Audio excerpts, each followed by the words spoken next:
প্রিয় উচ্চ মাধ্যমিক শিক্ষার্থী বন্ধুরা, আজ তোমাদের 2025 সালের উচ্চ মাধ্যমিকের শিক্ষা বিজ্ঞানের সাজেশান নিয়ে হাজির হয়েছি।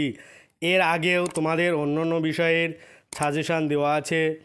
তোমরা যদি দেখতে চাও তাহলে প্লে লিস্টে গেলেই দেখতে পাবে। আজ তোমাদের 2025 সালের উচ্চ মাধ্যমিকের মোস্ট ইম্পর্টেন্ট প্রশ্নগুলো তোমাদের সাথে শেয়ার করব। 8 নম্বরের তোমাদের যে প্রশ্নগুলো থাকে আর থাকে 4 নম্বরের প্রশ্ন।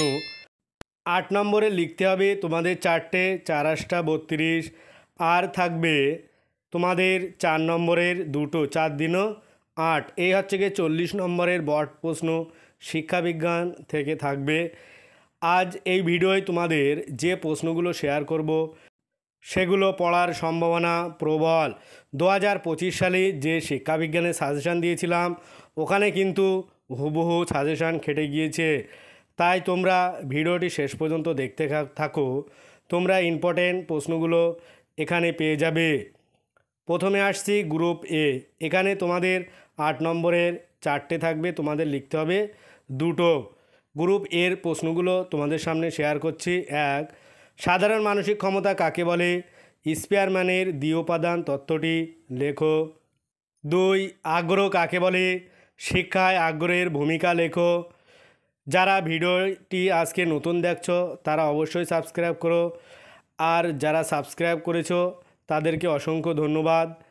আর ভিডিওটি তোমরা তোমাদের বন্ধুদের সাথে শেয়ার করো, আর ভিডিওটি কেমন হয়েছে অবশ্যই কমেন্টে জানিও।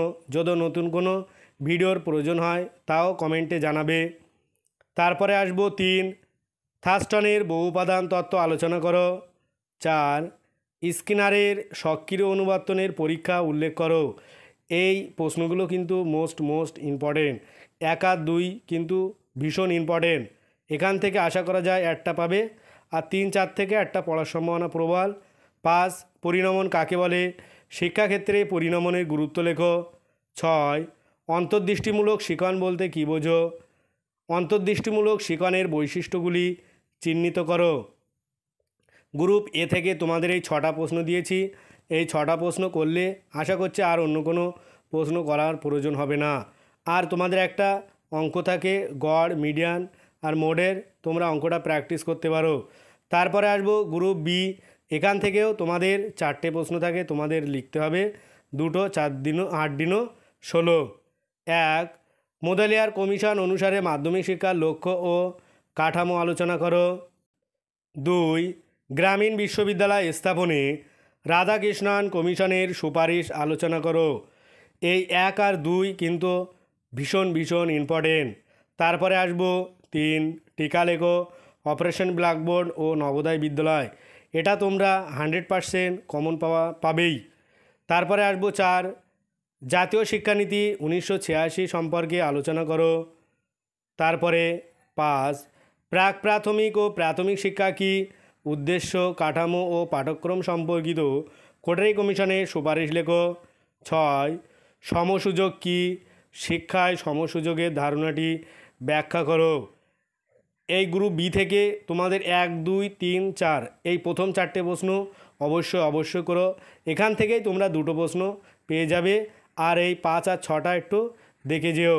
তারপরে আসবো গ্রুপ সি।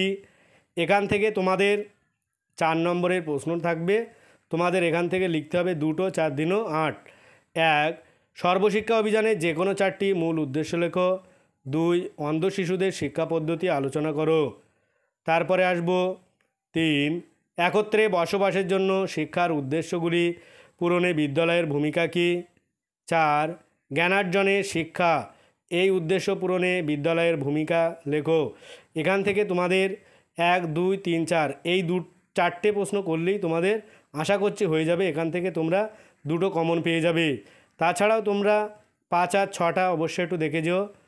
5, শিক্ষা প্রযুক্তির যে কোনো 4টি সুবিধা লেখো।